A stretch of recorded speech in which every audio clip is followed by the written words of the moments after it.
네, 여러분 안녕하십니까. 뉴스 빅5 시작하겠습니다. 오늘 함께 하실 네 분 먼저 소개해드리겠습니다. 이현종 문화일보 논설위원, 김종욱 교수, 하재건 평론가, 이호영 변호사 나오셨습니다. 어서 오십시오. 네, 오늘 정치권 상황부터 살펴보도록 하겠습니다.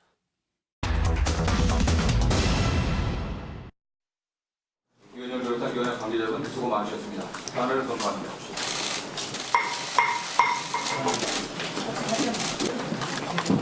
저희가 청문회에 대해서 확실히 청문회에 참석하겠다고 하지 않았습니다. 국회 정상화 연관이 된 부분이 있고요. 조금 아직 그 부분은 조금 유보적입니다. 네. 한국당이 국회로 돌아올 것이냐, 윤석열 후보자 청문회 관련해서 참석하겠다고 밝힌 적 없다. 한국당이 좀 고민스러운 것 같아요. 글쎄요. 어제만 하더라도 나경원 대표가 청문회를 하겠다라고 이야기했지 않습니까?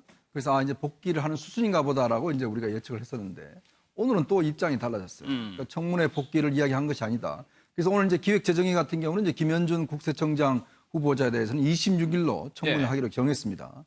근데 아마 이제 자유한국당 내에서도 이제 여러 가지 고민이 있는 것 같아요. 왜냐하면 청문회를 참석한다는 거는 일단 국회 정상화를 한다는 의미거든요. 사실 청문회만 하고 다른 상임위는 하지 않겠다. 이거는 조금 모순적인 게 있습니다. 아마 그런 부분들이 당내에서 고민스럽지 않는가. 왜냐하면 지금 예를 들어서 그냥 청문회를 참석해버리면 어쩌면 이게 이제 국회 정상화를 그냥 들어가는 그런 수순으로 익혀질 수 있기 때문에 아마 그런 부분에 대한 정치적 부담감이 컸지 않는가. 근데 문제는 또 만약 청문회를 하지 않으면 지금 더군다나 검찰총장 같은 경우는 야당 입장에서 보면 굉장히 벼르고 있는 청문회거든요. 근데 그냥 청문회 하지 않으면 그냥 여당 단독으로 하든지 아니면 그냥 통과되어 버릴 수 있지 않겠습니까? 이제 그런 부분 과연 그럼 어떻게 할 것이냐. 이 부분 때문에 아마 내부적인 논란이 좀 꽤 많이 있는 것 같습니다. 이게 빈손으로 들어갈 수는 없다는 건가요? 그렇죠. 지금 뭐 일단 국회 정상화를 위해서는 패스트트랙 철회라든지 뭔가 어떤 좀 성과가 있어야 되는데 그럼 그동안 몇 달 동안은 뭐하러 했느냐라는 데 대한 비난이 있지 않겠습니까? 아무래도 내부적으로도 또 나경원 대표에 대한 비판이 있을 거예요. 아니 이러려고 그냥 우리가 그동안 했는가라는 것에 대한 이제 비판했기 때문에 아마 본인 입장에서는 뭔가 성과, 지금 최근에 제시했던 이제 경제청문회라든지 뭔가 그 부분에 대해서라도 하나의 어떤 좀 성과를 가져오면 뭐 들어갈 명분이 되는데 일단 현재로서는 여당이 일단 명분을 아직 주지 않고 있기 때문에 아직은 좀 서두르지 않는 것 같습니다. 그러면 이제 민주당하고요. 박지원 의원도 해법을 좀 제시해 주는 것 같은데 얘기를 좀 들어보도록 하겠습니다. 자유한국당 반응을 보면 뭐 인사청문회만 거기는 들어오고 나머지는 안 하겠다 뭐 이런 말씀들이 이제 좀 흘러나오고 있는데요. 사실은 그거는 당감만 빼먹겠다. 내가 필요한 거, 내가 유리한 것만 해먹고 나머지는 안 하겠다. 이런 거나 다름없거든요. 참으로 어처구니 없는 일이죠. 굉장히 국회로 들어오려고 구실을 찾고 있는 거예요. 명분을 찾고 있군요. 그래서 이인영 대표를 만나서 그렇다면 한국당이 추진하는 몇 가지 법안이라도 통과시켜 준다는 보장을 좀 해달라. 이인영 민주당 대표로서는 좀 곤란한 것 같아요. 국회에 돌아와서 청문회를 하면서 지적을 해야 윤석열 총장 후보자가 답변하지 돌아다니면서 광화문에서 대구에서 이포보에서 소리 질러봐야 윤석열 후보자가 답변 안 합니다. 박지원 의원의 얘기를 들어보면 그러면 민주당에서 여기서 조금 운영의 묘라고 그럴까요? 정치력을 발휘해가지고 한국당을 다시 돌아오게 할 수도 있을 것 같다는 생각도 들거든요. 그래서 지금 얘기가 나온 게 이인영 같은 경우 경제청문회 문제와 관련해서 소위 어떤 입장을 정해놓고 그것을 받으라고 얘기한다면 받을 수는 없지만 아무런 이유 없이 경제청문회를 하겠다고 얘기한다면 받을 수 있다라고 하는 또 다른 중재안을 낸 것 같아요. 제가 볼 때.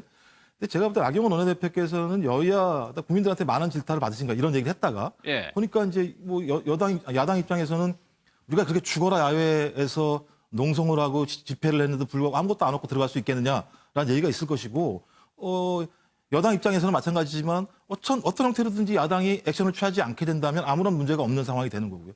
또 국민들 입장에서 봤을 땐 더 답답한 건 뭐냐면 아니 지금까지 아무런 얘기 안 하고 있다가 예를 들어 포항 시민 지진 문제, 강원도 도민 산불 문제, 미세먼지를 허덕이는 국민 문제 이럴 때는 아무런 얘기 안 하다가 갑자기 윤석열 검찰총장 후보자가 나오니까 거기에는 들어가겠다 이렇게 얘기했을 때 국민들이 얼마나 기분이 나쁘겠습니까? 예를 들면 평소에는 직장에 출근 안 하다가 월급날만 가겠다는 얘기밖에 안 되는 상황이니까 그렇게 됐을 때는 되게 난망이 있는 상황이고 제가 볼 때는 어떤 형태로든지 손혜원 의원 여러 가지 문제가 걸려 있으니까 국회에 들어오겠다는 원칙적인 얘기를 하고 들어가서 야당 입장에서 정확하게 여당을 비판하겠다고 말씀하시는 게 이제는 소위 선택할 수 있는 좀 막다른 길이 아닐까 그렇게 생각을 합니다.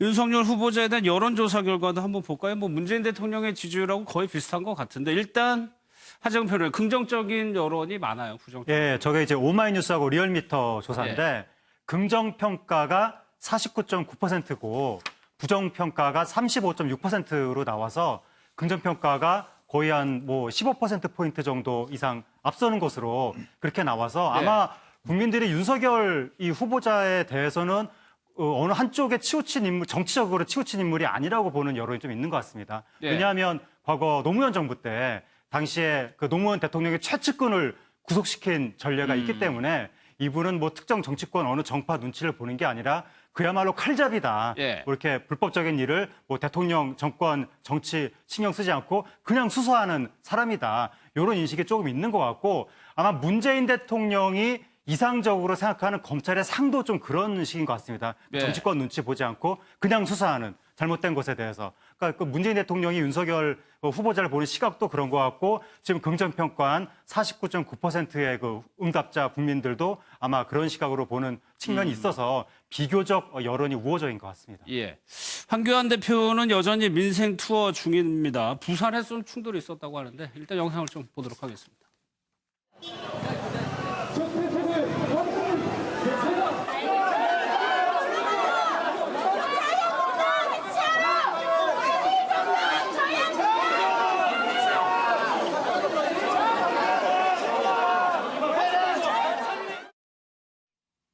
황교안 대표가 가는 곳에는 한국당이나 황 대표를 지지하지 않는 쪽에 반대를 늘 이렇게 부딪히는 것 같아요. 네, 보면은 지금 부산 지역의 그 시민단체가 어제 황교안 대표가 부산 남포동 비프 광장을 지나갈 때 이제 황 대표를 따라가면서 이제 구호를 외치고 어찌 보면은 이제 컴플레인을 막 제기하면서 자한당 해체해라 이렇게 민생을 외면할 거면서 이렇게 무슨 민생 행보냐 이제 이렇게 비판을 하는 모습이 지금 계속 예전에 뭐 청주에서도 그렇고 부산에서도 지금 이렇게 시끄러워졌는데요.